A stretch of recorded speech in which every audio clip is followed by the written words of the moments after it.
안녕하세요. 9월 13일 아침 기도에 오신 한 분 한 분 환영합니다. 명절 잘 보내셨어요? 명절 연휴는 정말 빨리 가는 것 같아요. 그쵸?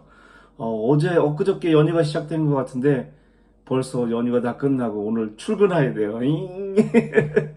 네, 하여튼간 긴 연휴였지만 여러분 또 한 주 잘 시작하는 한 주 됐으면 좋겠습니다.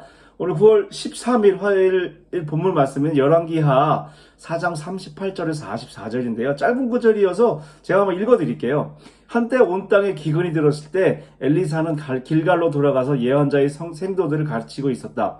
어느 날 그는 자기 사환에게 큰 솥을 걸고 생도들을 위해 국을 끓이라고 지시하였다. 그때 생도 중 한 사람이 국거리를 캐려고 들에 나갔다가 야생동굴에서 드레를 따가지고 들어와 국솥에 썰어 넣었으나 거기에 독소가 들어있는 것을 아무도 알지 못하였다. 그러나 예언자의 생도들이 국을 퍼다 먹다가 엘리사에게 국에 돌이 들었습니다 하고 외쳤다. 그래서 엘리사가 곡식가루를 조금 가져오게 하여 그것을 솥에 던져 넣고 다시 퍼다 먹게 했더니 아무런 해가 없었다. 어느 날 바알 살리사에서 어떤 한 사람이 처음 추수한 보리로 빵 20개를 만들고 이제 막 꺾은 곡식 이삭을 자루에 넣어가지고 와서 엘리사에게 주었다. 그러자 그는 자기 사환에게 그것을 예언자의 생도들에게 갖다 주어 먹게 하라고 지시하였다.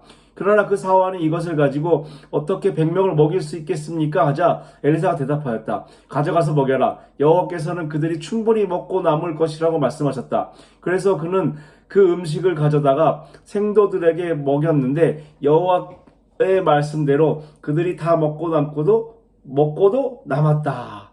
네, 오랜만에 본문을 읽었는데요. 오늘 열왕기하 4장 마지막 부분인데 열왕기하 4장은요. 엘리사가 일으킨 5가지의 큰 기적들 이야기를 소개하고 있어요. 1절에서 7절은 엘리사가 빚진 선지자의 제자의 아내를 돕는 이야기죠. 여러분들 너무나 잘 아시는 과부의 기름그릇 이야기예요. 그리고 8절에서 37절은 긴 절이지만 엘리사가 수냄 여인의 집에 초청을 받아서 일어난 기적을 소개하고 있고요. 오늘 보면 38절에서 44절에도 2가지의 기적을 소개하고 있습니다. 한 가지는 38절에서 41절인데요.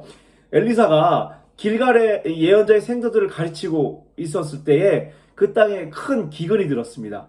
그래서 엘리사가 한 사환에게 큰 솥을 준비하게 하고 거기에 이제 먹을 것을 국을 끓여서 이제 생도들에게 주라고 했죠. 근데 먹을 것도 주지 않고 그냥 큰 솥을 끓여서 국을 끓여 주라고 하니까 이 사환은 얼마나 당황했겠어요. 그래서 들로 나갔습니다. 들로 나가서 이것저것 찾아봤겠죠. 그래서 적당한 것을 이제 이렇게 열매를 또 식물들을 갖다가 이제 국을 끓였는데 그 식물들 중에 하나가 독이 든 식물이었던 거죠.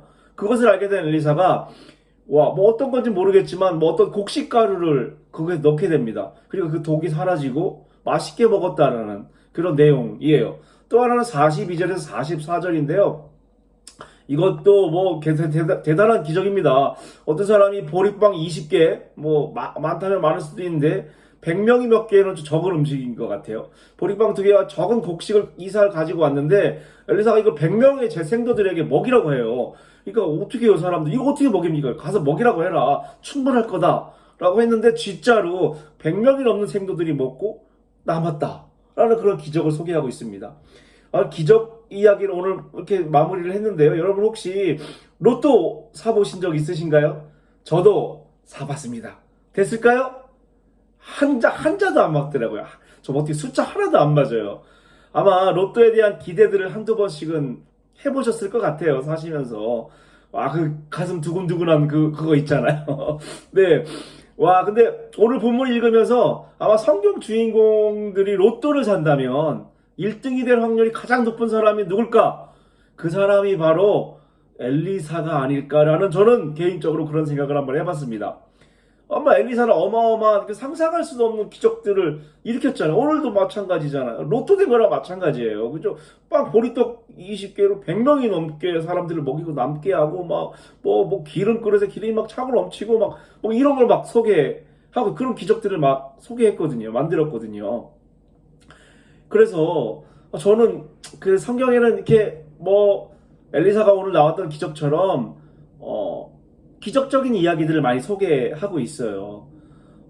그래서 성경을 읽을 때에 이런 오늘 본문처럼 기적적인 이야기를 들으면 여러분들은 어떤 마음이 드시나요? 저는 와, 이거 나에게도 이런 일들이 일어날 것 같고 막 가슴이 뛰고 설레고 막 그러시나요? 사실 저는 그 반대인 것 같아요. 막 이런 성경의 수많은 기적들을 접하게 되면 왠지 모르게 위축될 때가 많이 있는 것 같기도 해요. 왜 나한테는 저런 기적이 없을까? 나도 저런 경험을 좀 해봤으면 좋겠는데 왜 나는 저런 경험이 없을까? 왜 나에게 믿음이 부족해서 그런 걸까? 하나님이 편애하시는 걸까? 이런 생각이 들기도 해요. 내 삶은 별로 변한 게 없는데 이런 생각이 들고 말이죠. 근데 2000년 전에 하나님의 아들이 이 땅에 오셨어요. 그죠? 여러분도 아시다시피. 근데 예수님은 우리가 상상할 수 없는 어마어마한 기적들을 일으키셨어요. 사람들은 예수의 표적을 보고 그에게 몰려들었죠. 그가 행하던 숱한 기적들을 목격하고 구름처럼 큰 무리가 예수를 따랐다고 성경을 소개하고 있어요. 그들은 날이 갈수록 더 엄청난 기적을 일으키는 예수를 원했어요. 사람들은 말이죠. 그런 예수를 왕으로 세우고자 하기도 했고요. 아마 유대인들은 예수가 로마 제국의 입장에서 그런 압제에서 해방시켜줄 가장 적절한 인물이라고 생각했을 수도 있을 것 같아요. 그들은 결국 예수가 목적이 아니라 예수가 일으키는 기적이 목적이었던 거죠. 말하자면 그들의 소원은 예수를 수단으로 사용해서 자기들의 목적을 성취하려는 데 있었던 거예요. 예수님은 그들의 의도를 아셨죠. 성경의 기적적인 사건들을 접하면서 들었던 제 생각과 유대인들의 생각이 아마 같았던 것 같아요. 성경의 기적들을 통해 말씀하시고자 하는 하나님의 의도보다는 기적이 나의 목적이 되고 있었던 거죠. 나에게도 저런 기적이 일어났으면 하고 말이죠. 저는 개인적으로 성경의 기적들을 믿어요. 지금도 성경의 기적과 같은 기적은 아니지만 우리 삶에 하나님이 역사하시는 기적이 일어나고 있다고 또 경험하고 있다고 저는 믿고 있거든요. 또 그렇게 살아가는 게 우리 그리스도인의 올바른 삶이라고 저는 생각을 해요.